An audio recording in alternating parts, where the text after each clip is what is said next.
Assalamu alaikum. Another episode of Ask SQ. SubhanAllah, your questions have been pouring in. Alhamdulillah. Today you can see I'm a little more comfortable in my house. And I'm in the bathrobe this time around. But we still got some amazing and juicy questions. Okay? Inshallah, let's get started with this one. I am a Muslim, 18 years old boy living in the UK. Shout out to the UK. Hold on, this video is not complete yet. Ready now. All right, London, we in here. All right. For those of you who don't know, my wife's from the UK as well. I have this feeling towards my little cousin, 1 to 2 years younger than me. I don't know if it's a sexual feeling or just a loving feeling because he is my cousin, and when I'm near him, I feel happy and enjoying being with him. Okay, and when he is not near me, I feel like I need to see him and be with him. I'm going to a mixed school. Let me just pause over there for a second.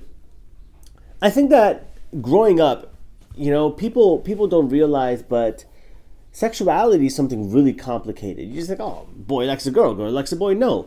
Even at a younger age, kids don't truly understand. That's why there's so many parents today who are practicing homosexuality. And, someone might say they have two moms, or someone might say they have two dads. And to them, it's normal because they don't really understand what normal or, strange is. Even though they understand that that's a little weird because everyone else has a mom and a dad, or, people are single parents. But people understand that things are a little different right now. So if you're someone younger and you're growing up and you have these weird thoughts where you think of a boy, right? You're a boy and you think of the same gender, or you're a girl and you think of the same gender. Don't find that strange. That's actually a very normal process in developing your sexuality. It's something that we grow up with, and it's a real proven scientific fact that children at a young age, subhanAllah, are figuring out their sexuality and do all that sort of stuff. So don't feel bad for thinking about it like this. Now, acting upon homosexuality is a little different, right? Because Allah subhanahu wa ta'ala has taught us that everything is forgotten of any negative thought that you might have had as long as you don't actually act upon it. Now think about this for a second. Let's suppose you're actually struggling with homosexuality and you're not acting upon it, but you desire to do it. Allah subhanahu wa ta'ala will reward you for each second that you are not doing that for His sake. You only don't do something wrong because you don't want to follow your desire. You want to follow the desires of Allah subhanahu wa ta'ala. So why wouldn't that be rewarded? So if you're someone younger and you are, struggling with homosexual type of thoughts or struggling with your sexuality, just know it's a very normal process. Don't feel bad about anything. However, the test from Allah is are you going to obey your nafs, your desires to do stuff that are incorrect and displeasing to Allah, or are you going to follow and obey Allah no matter what? That's a decision you and I have to make, my friends. Okay, so that's that, right? So there's nothing wrong with that. I think this person just loves their cousin a lot. I have some cousins back in Pakistan. Shout out to Pakistan. Islamabad, Pindi, what up? Pindi, what up? And I love them. I absolutely love them. I want to be with them all the time. So I don't think that that's necessarily something. I think that they might just be confused. May Allah subhanahu wa ta'ala bless them. Second part. I'm going to a mixed school and I have to overcome sexual diseases. I think they might mean desires, not sure. I am scared of committing zina. So check this out. I'm scared of committing zina and I turn to masturbation, and I have tried to stop myself, but I cannot. I want to pause right there. I can tell you something about a person within minutes of meeting them. If they start off with excuses to me, gotta change that around. All right. If they start off with excuses, that means the mindset isn't right. Let me ask you this, right? They're saying that I'm trying to stop myself, but I can't, or I cannot. Who's going to stop you? If you don't have control over yourself, who's going to have control over you? Huh? The shaitan? Are you going to let the shaitan control you? Believe me, you know why I love Ramadan? Ramadan exposes the fact that it was really never the shaitan. It was always us. Because even in Ramadan, we're going to do some ratchet, crazy things. Crazy, ratchet stuff. And guess what? We don't have the shaitan to blame anymore. Alhamdulillah. You know why? Because it exposes the fact that we are weak. We are weak. Acknowledge the fact that you're weak. Acknowledge the fact that you're super young, you're super horny, and you just want to, knock one out. I get it. But don't blame, the mixed schools. Don't blame all these things like this. Don't look for excuses. Look for yourself. Blame yourself. Hold yourself accountable. But don't start saying that, I'm in a mixed school, what am I going to do? There's fitna everywhere. Go to Saudi Arabia, you're going to see someone in the niqab, you're going to be like, mashallah, her eyes, and It don't matter. Like you can't. The solution is not just leaving somewhere and going somewhere. The solution is to control yourself. You can control yourself. Give yourself more credit than that. Okay. So I turn to masturbation. So now look at this, right? So they think that by avoiding a major sin of zina, right, they're going to do something more minor, which is still kind of major, of masturbation. Like, so it's like, to avoid a bigger sin, I'm going to do a smaller sin. No. This is how they're justifying masturbating in their mind, that I'm going to do something that's lower, which is preventing me from doing something larger. That's not how it works, guys. You got to make sure that you're doing things for the sake of Allah. You have to learn to control yourself. It ain't easy. No one said it was going to be easy. Like, what makes you think that it's going to be easy to not masturbate? What makes you think it's going to be easy to not watch porn, to lower your gaze? Like, if it was easy, why would you get rewarded Jannah for it? You ever thought of that? Why would you be rewarded Jannah if it was easy to do? It ain't easy to do. That's the point. That's why Jannah is amazing. That's why Jannah is a reward for us, because it ain't easy to do. It's not easy to wake up for Fajr. It's not supposed to be easy to wake up for Fajr. It's not easy fasting. It's not easy lowering your gaze. It's not easy doing a bunch of stuff. It's not easy to not shake someone's hand of the opposite gender. But that's why you're rewarding Jannah for it. Because it's not supposed to be easy. Like, we have this mindset that we think that things are supposed to be easy. Nah, bro. Things are not supposed to be easy.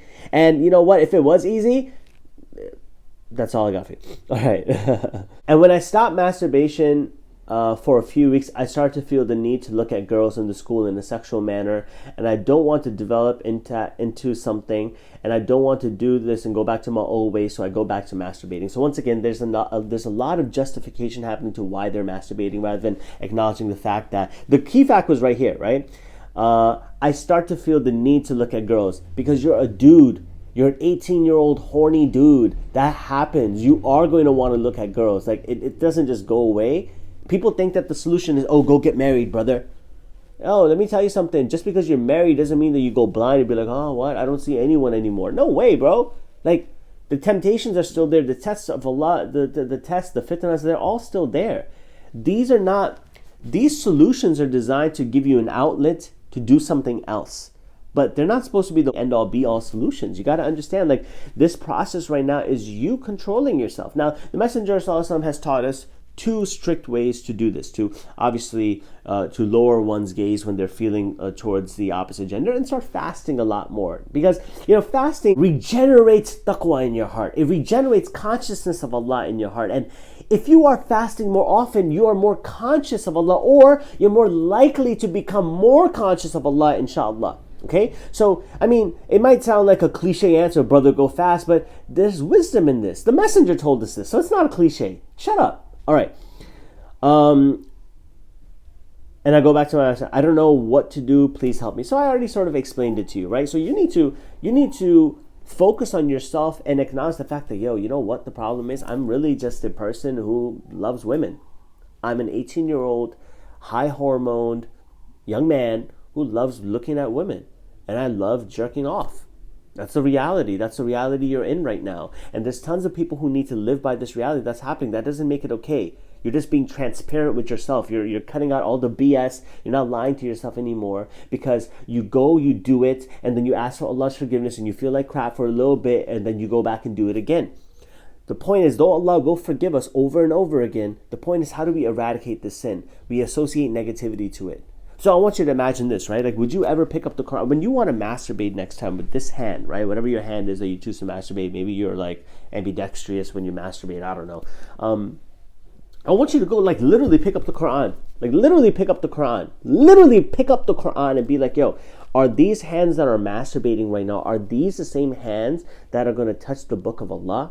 Because that's what the shaitan uses against us. He's like, after you masturbate, how could you be so pure? You're supposed to be pious. You're supposed to be this. And the shaitan manipulates us, bro. Don't let it do that, man. Don't let it do that. People make mistakes. Turn back to Allah. It happens. I'm not going to say, like, it happens. People make mistakes. But just remember one thing. Don't ever not turn back to Allah. Right? You got to turn back to Allah. You got to turn back to Him, because He is the one who forgives all things. He is Al-Ghafar. That means He is the one who forgives those consistent deeds, the ones that you promise that Allah will never do this. I will never do this. Promise Allah, Allah. And I just did it again. Right?